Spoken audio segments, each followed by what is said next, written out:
Welcome back to the Always Bayern Chelsea show. It's Sunday, September 29th. This episode will most likely be releasing tomorrow on Monday, September 30th.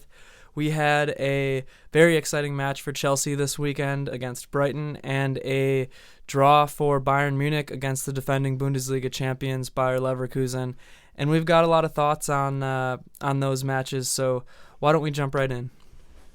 You're listening to a podcast that has the two best players in England, the best player in the Premier League, the best player in the Bundesliga, maybe the two best players in the world right now. That's pretty insane to say. Wow, shot out of a cannon for that one. But yeah, I'm excited to start talking about this. And based off of Cole Palmer's performance for Chelsea on yesterday,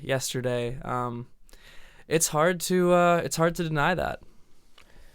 Yeah, of course I'm talking about Palmer and Kane. I'll give Kane his respects, and they are the two best out of England right now. Kane playing in Germany, but he's an Englishman, so I'll give that to him. And yeah, that Chelsea match, Cole Palmer, if you saw my TikTok where I really am praising him, I'm going to start praising him every day. I'm just going to start tweeting on the hour, maybe by the minute if I need to, about how special Cole Palmer is, because what he did against Brighton might not be done again for some time. Yeah, I mean, the man had 4 goals, and to be completely frank with everybody, he could have and maybe should have had 6, 7. It was really one of the most outrageous individual performances I've seen in a Premier League match. Yeah, he said it after the match. Jadon Sancho, I saw as well, said it, that he should have had at least 6. That's the mentality I want from my guys. And the funny thing is, the free kick he makes and the 4th goal that he scored, those were chances that most guys are not scoring. The ones he missed earlier on, other players probably make. Those were the more sitter-type goals that he ended up missing. So it all evens out in the end, but it's just a joy to watch a player like that. Chelsea have seen it in their history with guys like Eden Hazard, but Cole Palmer right now might be the most exciting player. I think he's one of the best in the world, but just in terms of excitement, he's got to be number 1 right now. What a great way to start the day. That first half was really crazy. I mean, Chelsea versus Brighton, early morning Saturday match. You and I are at the old park taking some family photos of your beautiful, beautiful family, and you got the game up on your phone. I'm kind of trying to bounce back and forth, catch some things here and there. And I swear, every second I turned around and looked at that phone, something was happening. There was a wide open chance that was getting blown. Brighton was scoring off of an outrageous mistake from Sanchez or whatever. Palmer's shooting, Palmer's scoring. It was like just fireworks left and right. Yeah, we started taking those photos at 9 when the game started, and I'm kind of in a subdued mood because as much as I'd love to please my mother and take some photos for the family, it was tough that I wasn't even able to watch every second of my team. And then 6 minutes in, I see Sanchez make what was one of the more odd and stupid decisions you could make as a keeper, coming out to try to get this ball when even if nobody's between him and the ball, he's not getting there. He's just not. Yeah, that first mistake from Sanchez coming that far out on a ball that he wasn't going to get to and just really putting himself out of position completely, that can't happen as a keeper. And it's funny, watching that match, Sanchez made a couple of horrible mistakes, but then I also thought he made a couple of really good saves. So it's like, what do you... maybe some fans are ready to give up on this guy. I wouldn't say I am quite yet, but yeah, I mean, you can't make mistakes like that because the best teams in the world are going to punish you for it. Yeah, and we'll get to that second mistake in a minute here, but the first was frustrating more just because you're playing at home. You haven't had a home Premier League win quite yet to start the year. You've been dynamite on the road, but against a team, Brighton, where you've had some success over the last few, but historically, last 2 or 3 years, they've kind of had the upper hand, and suddenly you're down 1-0 within the first 10 minutes, and you're like, oh boy, what is the crowd going to be thinking? Are they going to still be behind you? Just a tough start. The team is probably feeling frazzled. Sanchez loses a little bit of confidence. But the way the game just opened up on both ends for both teams in the midfield with Brighton's super extreme high line, you knew both teams were going to get more chances to score and quick. Yeah, I was really shocked with how wide open that game was. Like you said, that's the best way to describe it. Just completely wide open. I didn't know that Brighton pressed that high up with their extremely youngest in Premier League history, right? 31 years old coach. Yeah. Yeah, I didn't know what their playing style was like. I knew a little bit about them before with De Zerbi just because he was in the talks to become the Bayern coach, so I kind of researched a little bit about his tactics, but I had not seen Brighton play a match this year, so I was kind of shocked with that. But, that's the type of thing where it's like live and die by the sword. If it works, you're going to be scoring a lot of goals and things are going to be looking good. But if it doesn't, you're going to get burned and just torn apart. Yeah, so I've not watched Brighton closely enough this year. They were unbeaten through their first 5 matches. But yeah, I don't think Brighton was playing that exact style. I think this was something that he thought was a good idea against Chelsea for whatever reason, try to pressure him, maybe kind of goad Sanchez into making some mistakes, which did work to some extent. But, I mean, in that first 20 minutes, before Chelsea even net their first, you saw them with these balls over the top of the defense. Palmer misses that kind of sitter when he was onside. You had a couple where they'd pass it and Chelsea didn't end up running because they knew they were offside.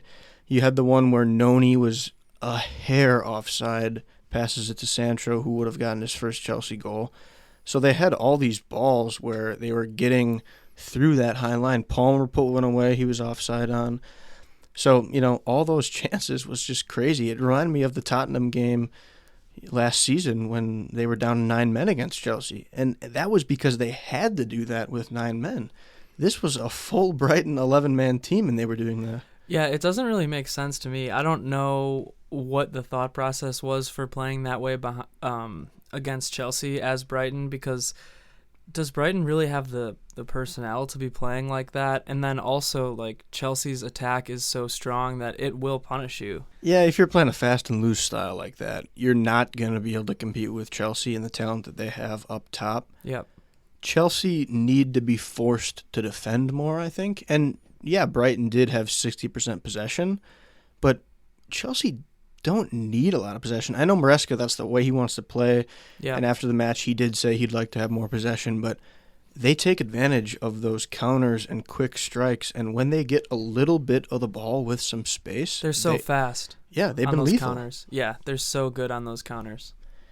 Yeah, and that's what we saw. That first goal off of just a boneheaded play. I mean, seeing the replay, you couldn't even see it live because they were cutting from some replay or something, but suddenly Jackson has the ball on the left wing, one-on-one with the keeper, kind of looks like he panics, dishes it to Palmer, who puts it away.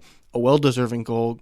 Great to see that connection with Jackson and Palmer, but the press of Chelsea is what was causing these mistakes, and Brighton would go on to make a few more, but the way Nico and Palmer are able to press, whether it's running straight at guys or finding their zones, taking away certain passes, it's awesome to see. Yeah, I actually thought Jackson could have / maybe should have taken the shot himself on that one. Yeah, he maybe could have. I didn't think his angle was incredible, and he's not great at chipping the ball over keepers. He's never really done that. The fact that he was able to get the pass off to Palmer ended up working great, and he's always going to put that away. So yeah, in the end, it's a good decision and a good way to get an assist. Yeah, was that maybe that was later in the match, but there was one goal that Chelsea got where the keeper just made a terrible, terrible pass. I think that might have been the second one. This one maybe came off of a pass from a defender that went right to Jackson. Yeah, so this first one, the defender was trying to pass it back to the keeper and hit it about 2 feet instead of 50 feet, which is just insane. The one you're talking about, the keeper, was the fourth and final goal, where the keeper passes it basically right to Enzo, who goes to Sancho, to Palmer for the near post finish. I think the second might have even been another turnover. It ended up where Sancho had the ball, dishes to Enzo on the inside there, and then back to Sancho, who draws the penalty. And who else but Palmer steps right up to take the pen? Yeah, and he drills it confidently too. Just runs right up, no pause, no hesitation. I think he maybe peeked up to see which way the keeper was going, but he was, dead set on shooting the penalty that way, and it paid off. Really confident and brave. He must have a certain style where keepers think he's going one way and then he kicks it the other, because a lot of times the way he's so confident with his pens, he's never deking or anything. He's just running straight up. And they're hard pens in terms of velocity of the ball, but oftentimes they're not right in the corner. I mean, sometimes they are where they'd be impossible to save, but this particular one, if he dives the right way, he potentially saves. Yep. So I'm curious if there's something he's doing where the keeper is guessing because of that. Maybe Palmer's just good at figuring out mentally which way to go. I don't know. He hasn't missed for Chelsea, so I'm not going to try to analyze it too much. I'm probably already overthinking it. Well, that's kind of what I was getting at when I said he peeked up and looked at the keeper. So I think he saw which way the keeper was going. Yeah, we'll never know for sure, and Palmer probably wouldn't even tell us what his reasoning was there. But just brilliant. I mean, the way Chelsea were moving the ball at that point, they were looking strong and confident. Love to see Sancho get involved there, drawing the penalty.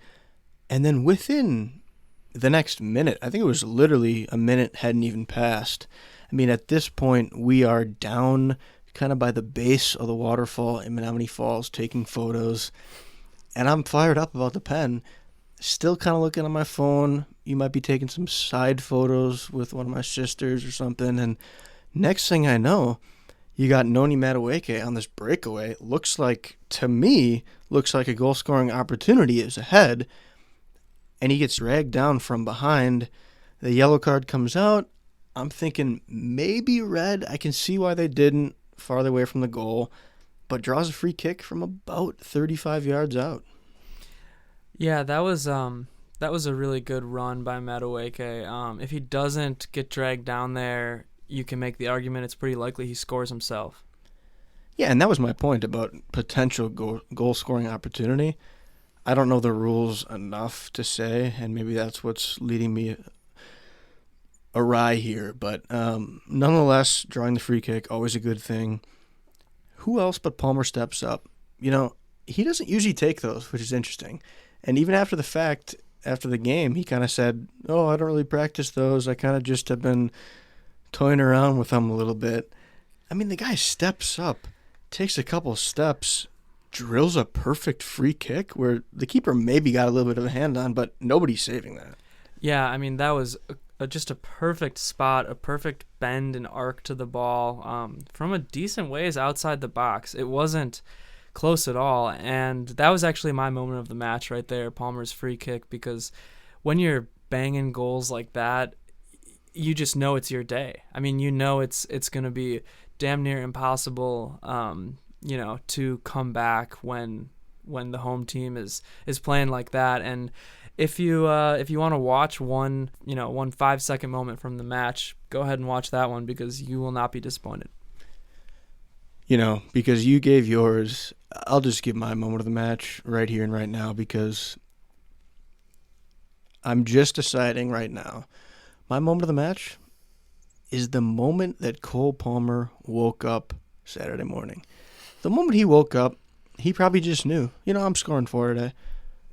I'm just going to score 4. That's probably just what he thought to himself. He probably thinks that all the time, but he actually did it on this day. It was a brilliant day for him, putting that goal away. And at that point, I'm thinking 3-1, this is crazy. At first, it was 1-0, and they're looking tough, and Brighton's controlling the game. But 3-1, you're flying high. You're flying so high that nothing could possibly drag you down, right?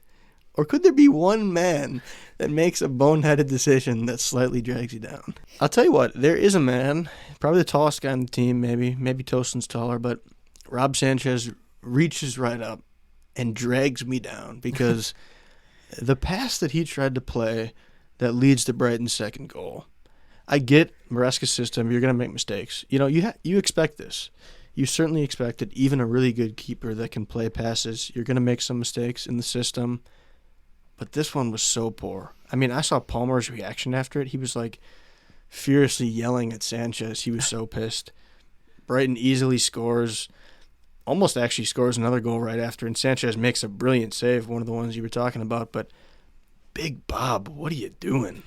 Yeah, I mean, I think it just goes back to when I watch Sanchez and I watch these unbelievable saves that he can make and makes relatively consistently. It's this duality of that mixed with how unconfident and unsure he is playing with his feet. Because, I think he's good at making passes where he's rolling the ball to somebody, but when he's making a pass with his feet, you're kind of on the edge of your seat every pass, it seems like. And what you said is key. To me, it's not his skill level. It's that he looks shaky. Yeah, he looks uncertain. And we knew that from last year coming in. So to see that it's still the case at certain points, I've been happy with some of the clean sheets we've had, and he's looked a lot better. Some games he hasn't had a lot to do with the ball at his feet. But, man, that one when you're up 3-1 and then that just comes crashing down there, what an effort by the team in Chelsea to come back from that and then take advantage of a Brighton mistake, as I mentioned earlier, and put another way, Palmer for his fourth, becoming the first player in Premier League history to score 4 1/2. Yeah, I mean, so much to talk about there. One, I think that the mistake that Brighton's goalie had was actually kind of similar to Sanchez in that it was a bad pass that Chelsea just took advantage of. And Brighton's keeper is no slouch. I believe he's the Dutch keeper on their national team. Yeah, the real point of this is Cole Palmer with his fourth goal of the half. Not of the match, not of the match Everton. I think that was last year where he had the 4 of the half against Brighton here. So right now it's not even halftime and it's 4-2. Both of our predictions we're meeting in the middle of our predictions. I think you said 3-2 and I said 4-1. So it's 4-2 at this point, and I mean it never happens like this, but we're on pace for an 8-4 match. And at that point, if you're a neutral watching the game, it's one of the best soccer matches you've seen in your life with the excitement. If you're an ESPN fraud, you're talking about how it's the most pathetic defensive performance you've seen by either side. I would say maybe the teams took that to heart because in the second half, there were no goals. And it was kind of interesting because I was watching closer the second half, arguably, and there were still a lot of chances by Chelsea, but they really tightened up defensively because Brighton didn't really get much at all in the second half. I can't even remember many times they had a shot close to going in. So really proud of the way the boys stepped up there in the second half, even with some subs coming on. Yeah, I honestly can't tell you much about the second half. I think I'm remembering was that Jackson miss in the second half where he beat the keeper and then had a one-on-one with a defender and kind of hesitated and then the defender slid in and saved it. But yeah, I definitely didn't watch the second half as closely, and I guess it didn't matter for me because it remained. Yeah, the second half, you mentioned that Jackson miss off a brilliant Cole Palmer pass. You got to watch the highlight on that one because how he spots Jackson and then floats this ball over the line. Brilliant first touch by Nico to get it around the keeper. Just doesn't put it away fast enough, and then a defender comes across to block it. But that leads me to think about a chance actually in the first half that Noni had where they put the ball over the top of the high line. He gets it, runs down, kind of dekes the defender, chooses to be selfish and misses one near post. He's a guy I just think has been a little selfish since scoring a hat-trick against Wolves. Rightfully so, you're going to be confident, a little bit cocky maybe after doing that, especially with his social media interactions with Wolverhampton. But I think he hasn't shown me enough lately. Didn't do much in this match, really, to be honest. And when you got guys like Sancho that have been playing well, Neto has looked better. Even in this match against Brighton, looked pretty solid. Even a Mudryk is always there waiting on the wings. Your Felixes that maybe play more centrally but can play on the wing if need be. I just think the beautiful thing about Chelsea right now is with all these options, if you do have a bad run of games, you're going to be replaced. And the guy who replaces you is probably going to score goals and be better.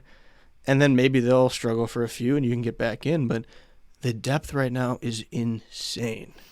Yeah, I think that what Noni brings to the table to me is these really long runs. I've seen plenty of times where he just, takes it from one end of the pitch to the other, seemingly by himself. Kind of Leroy Sané-esque, I would say.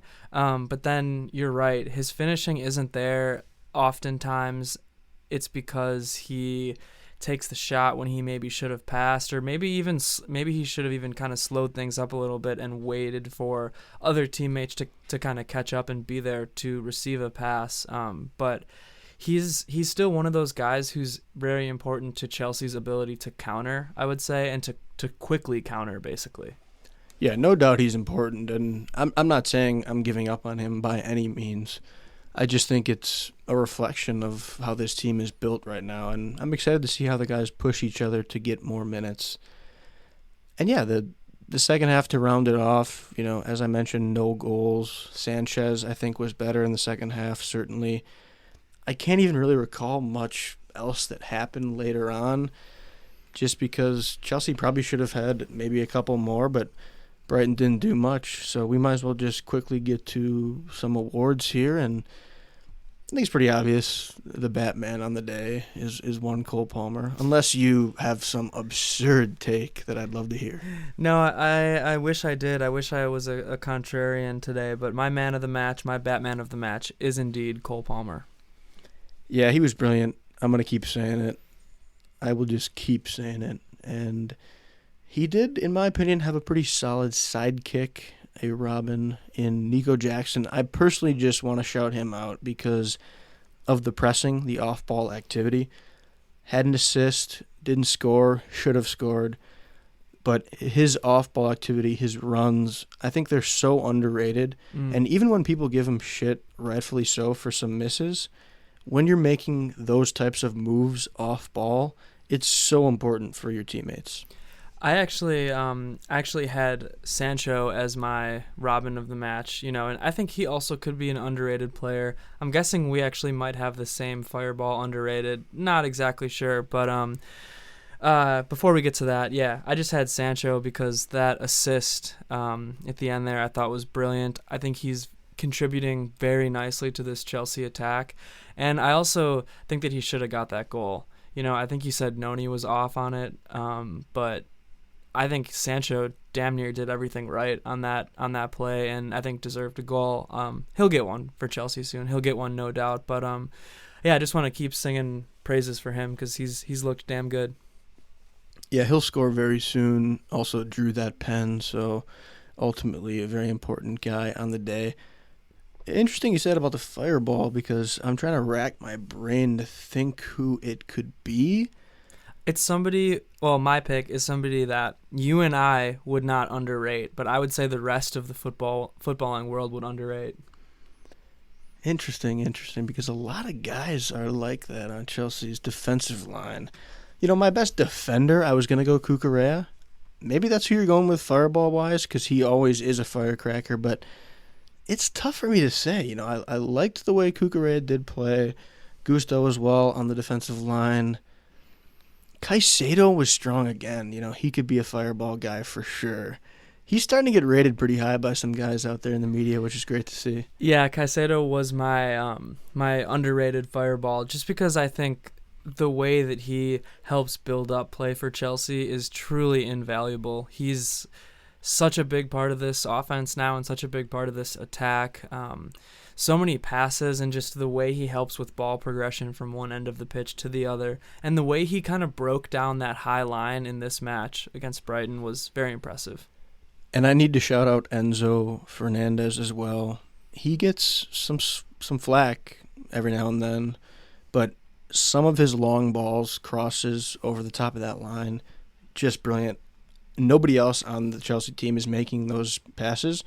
Maybe Cole will make some with the left foot, but with the right foot in that spot where Enzo plays, nobody does it like he does. So if he continues to play well, I'll be happy. I think it's going to be great to see what Chelsea does going forward with some of these guys. Lavia coming back, now that Gusto's healthy as well. coming up to this Conference League match against, I believe, Ghent on Thursday. But getting some of these guys minutes will be awesome, and some guys aren't even in the squad. A Palmer I know isn't. I forget who else, but I think 3 guys aren't. So going to be exciting to see Chelsea build their momentum and keep pushing. Yeah, Ghent, they're a Belgian team. They are, right? yep. Yeah. Well, maybe you should ask Kompany for some advice on that, or maybe they should ask you because you were just over there. Yeah, when I was in Belgium, I was on a train and kind of went through Ghent. Would never want to stop in that absolute dumpster fire of a city. Is this going to be a moment of a Wolverhampton Instagram moment? From what I've heard, Ghent is a beautiful city and would have been maybe the 3rd on the list of cities. Unfortunately for them, I was only going to 2. So, wow. Well, maybe next time. I don't think that I watched the match closely enough to really shout out one defender in particular because I thought Chelsea's whole back line did fine / wasn't tested too much. Like the goals from Brighton came on the mistakes from Sanchez basically, so none of the defenders are at fault there. So yeah, unfortunately I don't have a scathing answer for that one. Related to defenders, the things to watch: does Tosin get a Premier League start over Fofana in an upcoming match? That takes me to, does Noni get benched in an upcoming Premier League match for a Neto? Those are the 2 right now that are kind of iffy. So Sanchez, I think, is still fine for now, but something to watch going forward, those few guys. It's always good to have some competition in the squad, and not everybody is going to be playing 100% amazing at all times. Yeah, and then after Ghent, Chelsea plays, I believe, on Sunday, because I think both Bayern and Chelsea play on Sunday with these midweek matches, but I think they got Forest or something like that. They do. They have the Trees, the mighty Trees, who lost at home to Fulham this weekend. Shout out to Ryan Stofield because he picked Forest in our Premier League pool. I sent him a text that said, interesting. I hate that pick because Fulham, watch out for them. I was right. They beat Forest. Hopefully Forest continues some poor play against Chelsea on Sunday. Yeah, Fulham's sitting, maybe 7th or 8th or 6th or something in the Premier League table. They're relatively high. Might even be 6th, I think, yeah. Yeah. Wow. All right, well, should we set the scene for how our day progressed after these beautiful family photos? If the scene includes me downing 2 full liters of beer, then yeah, let's set it. Happy Oktoberfest, ladies and gentlemen. We are officially at the best time of the year. For so many reasons, not just soccer related, but this is, an awesome time of the year. Yeah, so for the big match, Germany's record champions Bayern Munich versus the defending Bundesliga champions, Xabi Alonso's unbeaten last year in Germany Leverkusen side.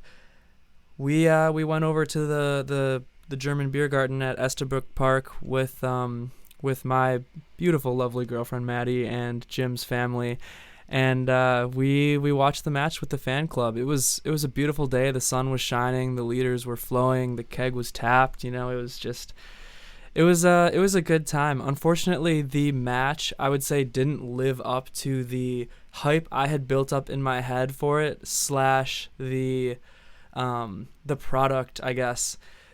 The product that is the Bundesliga, I think, could have been displayed a little bit better. And a lot of that had to do with the tactical style that Alonso and Leverkusen went with. And I was shocked. They really played an extremely low block, which is so rare from them and so rare in the Bundesliga. And they just packed it in and absorbed pressure from Bayern, who totally dominated the match. Just to add on to your point about the brand product of Bundesliga, part of me was surprised that they didn't go with an ESPN broadcast, an actual ESPN broadcast. I guess there's college football this time of year, so it kind of makes sense there. But, yeah, it was a little bit of a missed opportunity. Tough to say that because it's not like they're trying to play this poor, disgusting match. And it was exciting and close the entire way. But, yeah, I was expecting more of an open match, more exciting. We certainly both predicted at least 5 or 6 goals each. So for that not to happen was a bit surprising, I think. Yeah, so the match ended up in a 1-1 draw, which means Bayern is still at the top of the Bundesliga table with 13 points right now. And actually, next Bundesliga match for them, they will be playing the second place Bundesliga team for the second week in a row, because this last week it was Leverkusen, and now it's Frankfurt with 12 points. But yeah, it was just a really interesting match and a little bit hard to exactly tell what was going on at the beer garden. But I kind of went back and watched a good amount of the match again to really kind of accumulate my thoughts and opinions on this match, because it was surprising. Like I said, usually Leverkusen plays much more open. They usually thrive off of counters, and they have this extremely strong midfield. Alonso usually plays the midfield triangles, kind of like Maresca, I think, does, or at least wants to do. So it was interesting to see them pack it in instead of use the outside of the pitch and kind of run it up the flanks like they are known to do. Yeah, I remember thinking in the first 2 minutes, Leverkusen had some possession there, and I was thinking it was going to be an awesome match. And then fast forward a half hour later, and I commented to you, when's the last time Leverkusen was touching the ball? Bayern's just dominating possession. Has Leverkusen even had a shot yet? It was crazy. And it certainly was not what I expected for the reasons you displayed, but also just because the way Leverkusen has played over the last year, it just seems like you expect them to know that they're a great team and try to bring it more to Bayern. Maybe it was because it was on the road and they were settling for just a draw. I don't know. It must have been, because you could tell that that's how they were playing and that they were very happy to walk away with a point. Alonso actually said that after the match. They asked if he was happy with the point, and he said, yeah, I'm super happy. And I mean, it makes sense. Going to the Allianz Arena against this level, this style of Bayern Munich team, you have to be happy with the point. But yeah, they were just happy to absorb pressure. And I will say their defense did a great job of stopping Bayern in the box very close to the goal. A lot of Bayern shots were kind of coming from around the edge of the box or even outside the box. But, you had 18 shots from Bayern to 2 from Leverkusen. Maybe 3. There was one that was from the halfway line, which some people count that, some don't. I've seen it as 2 or 3 shots, but regardless, yeah, Bayern dominated possession. They dominated the match. Yeah, I was going to say that part of me thinks you could have thrown Sven Ulreich in there because his intimidation led to 0 shots the other day. Neuer clearly was not quite as intimidating. No, I'm joking there, but it was interesting, Leverkusen, refresh my mind here. How did they do in their first Champions League match? They won I think it was 4-1 maybe. Yeah, the reason I ask is because they're balancing this now, which they hadn't done last season. So part of me is just wondering how they're doing with trying to figure out balancing players in terms of rest, non-rest. They clearly played a strong lineup, but does that play a factor? Which would they rather win more? They did win the Bundesliga title last season. Do they care less now? I don't know. Is that fair to say? I don't know. Yeah, they won 4-0 against a Dutch side. So, it's going to be interesting. But I don't know. They looked unenthused to me. They looked uninterested, which is weird to see from Leverkusen. And it's weird to see from Alonso. And I've kind of thought that all season. I don't know, because I haven't heard a lot of people talking about it, but it seems to me they seem a little tired. They seem a little lackluster. Their defense especially seems lackluster. And whenever I hear Alonso talk, he doesn't seem like he has that same magic as he did last year, that same just allure and swagger to him. He just seems tired, and it's such an early point of the season and such a long season, so who knows what's going to happen, but it's just something I've picked up on and noticed and haven't heard that many people talking about. Yeah, I haven't seen his press conferences or anything like that, but I agree in terms of how the team has looked, especially in this match. Just not much was happening. Bayern was generating some chances here and there. 18 shots is quite a few, and they certainly deserved to get more action probably in terms of a net result of a goal, but there wasn't anything where I was really jumping out of my seat because there's a wide open chance, or they did have some chances. Maybe you could say some of those could have gone in, which I'm sure we'll get to here, but yeah, overall just a lackluster game. Yeah, so I also just wanted to mention Bayern's lineup quick here too, so we can think about how things played out. But yeah, we mentioned Neuer. The back line was Davies, Kim, Upa, Guerrero. The midfield was Pavlovic and Kimmich. The attack was made up of Olise, Musiala, and Gnabry, and then Kane up top as the striker, of course. But yeah, there were a lot of missed opportunities for Bayern. Like I said, most of them coming from outside of the box. In the first half alone, you had Musiala, Guerrero, Olise, Kimmich, although Kimmich might have been in the second half, but you had shots that looked good. Bayern just kind of lacked that lethal finishing touch, the clinical shot striking that we've seen from Bayern this year. And maybe it's a little bit unlucky, maybe it's whatever, this, that, and the other, because the play was dominated by Bayern. Possession, just the way that Bayern's attack was building was similar to how we've seen all year. And as a Bayern fan, you can be happy about that. I'm not like down or disappointed with this match at all. To be fair to Bayern, when you're playing a team that is sitting more on the defending part of the match, part of the pitch, it's tough to put away goals if there's tighter spaces. You got Moose trying to inch his way through the legs of all these guys because his dribbling is superb, but you can't just expect him to go through four guys and net a goal. It's just not going to work. Yeah, and frankly, Leverkusen's back three sort of operated as a back five for most of the part in this match. That is one thing about Bayern that I'm going to need to see. I'm going to need to see them break down a low block. I guess you could say that they did it against Dinamo. They played with a back five against Bayern, and they kind of packed it in too, and Bayern scored 9 goals that match. But this is just a different level of competition when you're playing, a team like Leverkusen, that level of talent, that well coached. But yeah, really the first true action we saw in terms of goal scoring happened in the 31st minute.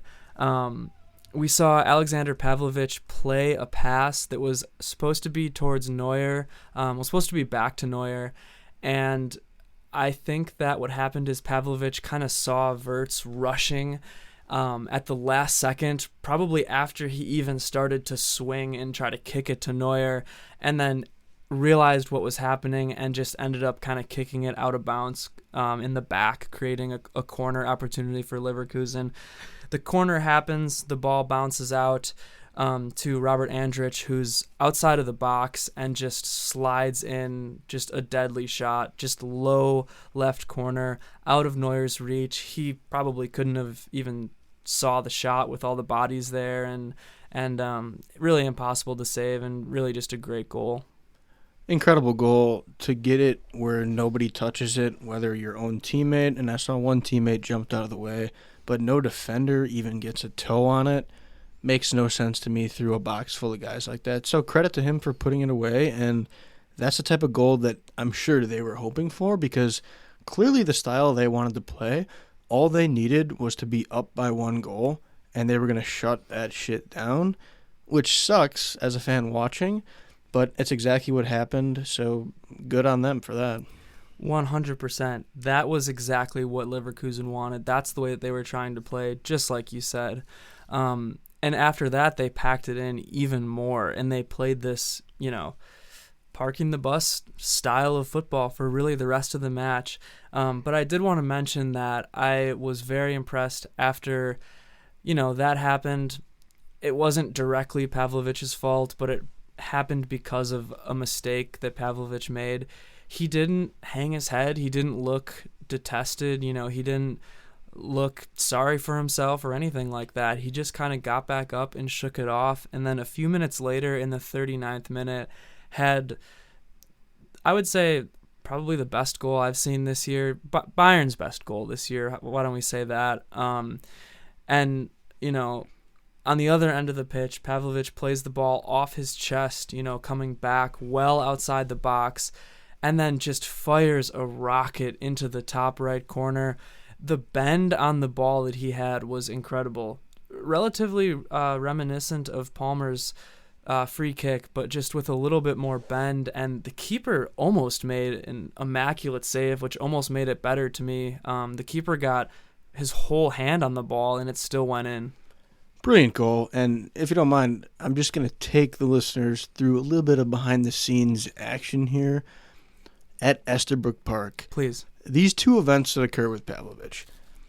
We have a certain somebody at the table gets up to leave, the goal happens. Leverkusen score. Is it because of that? No one's to say for sure.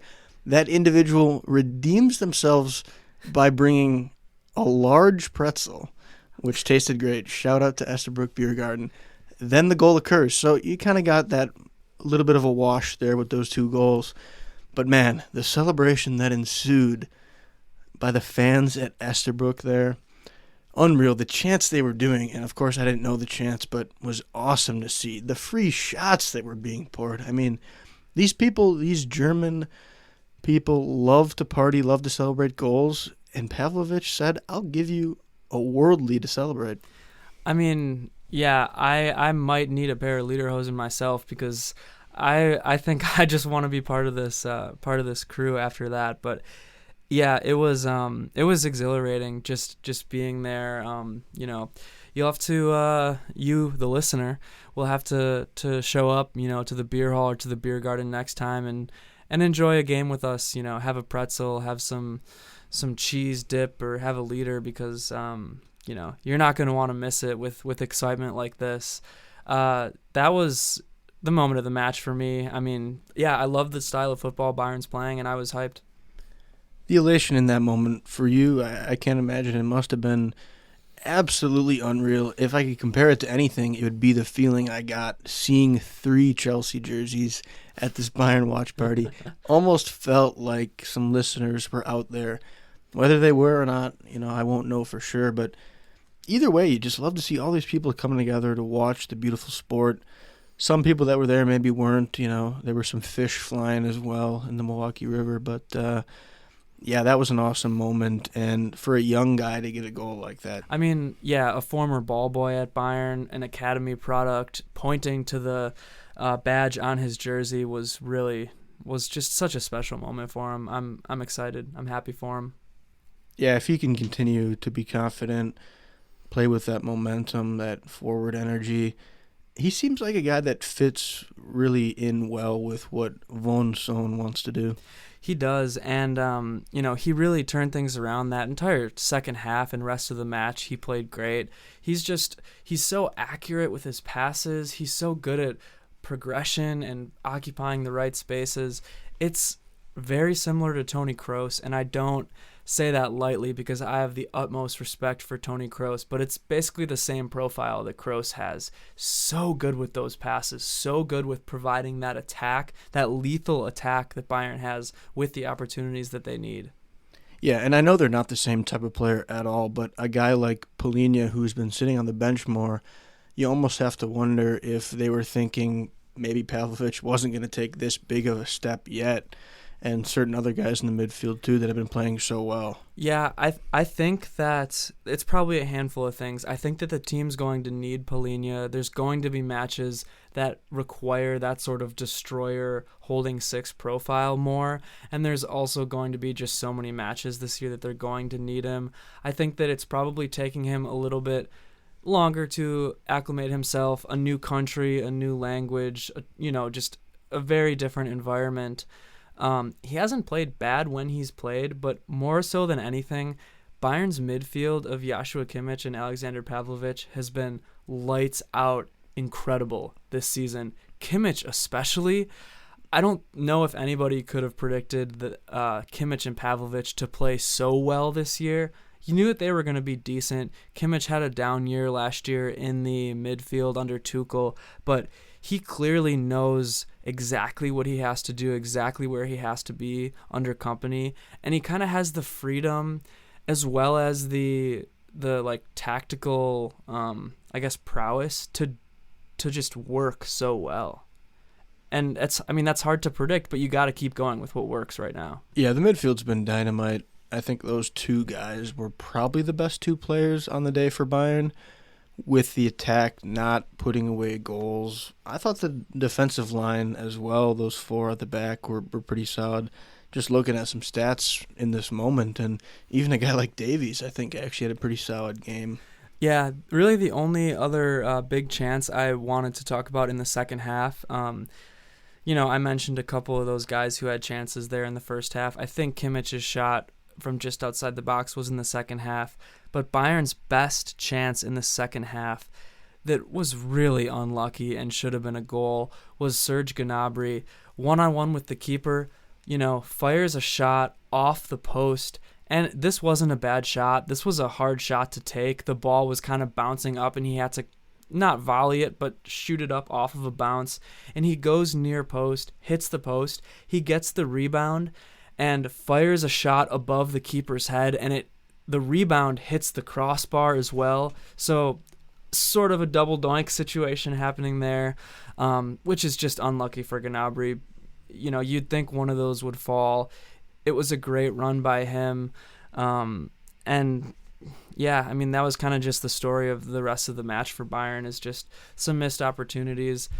I'll say I think the officiating was really poor. There were a lot of talks about that. I don't think it affected the match in that Bayern should have won or whatever, but I just thought it was really inconsistent. There were a lot of calls for a while, and then in the second half, all of a sudden, nothing was getting called. Musiala got taken down a bunch of times, and it was just kind of an unfortunate showing. Yeah, hand up, I did not notice a lot of that. When you're kind of just flowing with the leaders at that point of beer, it's tough to really nail those things down. I even missed that Gnabry chance, I think, but I do recall, I believe it was a Limer chance where he had a shot from outside of the box that we thought actually was maybe going in and ended up being kind of close. I don't think it was that close, but that's one chance I do recall in the second half. But yeah, you're sitting there thinking Bayern are going to win this match because they're the only ones knocking on the door. The back of your mind, you're thinking, does Leverkusen have their classic late goal? I certainly had that thought. I'm not going to lie. The stars seem to be aligning for that, as we've seen it 3 times at least already this season from Leverkusen. But yeah, Kompany did utilize some subs in the second half that weren't impactful. Kingsley Coman came in the 65th minute. I was a little bit skeptical of that one. He came on for Serge, I believe. All these subs were like for like, and I haven't seen enough out of Coman to believe that he would warrant that early of a sub in this match. I would have maybe liked to see Sané. I think what I would have done is pulled Moose out to the wing and actually brought Muller in if you want to take out Gnabry at that point. But we did see Sané come in the 78th minute. Limer came in at that point too. Muller came on in the 86th when Kane got his foot stomped on. That didn't get called. And he came out injured. It doesn't sound like it's serious, although the wording that I've been hearing is so vague and strange that I have a feeling he might not play for the Villa match on Wednesday. Not sure yet. I think he'll ultimately be fine, but it seems like it's more day-to-day. Yeah, a couple things. Number one, I do hope Kane is great. I don't think they'll need him against Villa, who just had a pitiful draw against Ipswich Town. But number two, quick education lesson. You mentioned a like sub. In the tax world, we call that a Section 1031 like-kind exchange, where you're exchanging a property for another property, maybe a truck for another truck. But subs like that, they usually either are successful because it's a quick interchange where you don't disrupt much in terms of tactics, and then a guy that's fresher can come on and do great things, or they might just be more of the same. So it just depends on the given day what's going to happen. Muller certainly isn't going to have magic every time he comes on. So, yeah, it was probably the right moves to make. You're just not going to be successful every time. Yeah, and like we said, Bayern still continued to dominate, so it was unfortunate that they couldn't put in a second goal and get out of there with 3 points. But speaking about getting out of there, you want to list off some match awards and then get out of here? Yeah, I don't have anything listed down. I think I've kind of mentioned a few players I thought were pretty solid. I'll just say, for me, the moment of the match is that Pavlovic goal. And he'll be my man of the match because I think he played really well and had that goal. And then I'll give shouts to Kimmich and just the back line in general for being steady most of the day. That's almost exactly what I have written down. Yeah, I have Pavlovic as the man of the match. He didn't start out that hot, as we mentioned, and even made a mistake there. But when you score a goal like that and when you turn things around, you're going to be the man of the match. No doubt.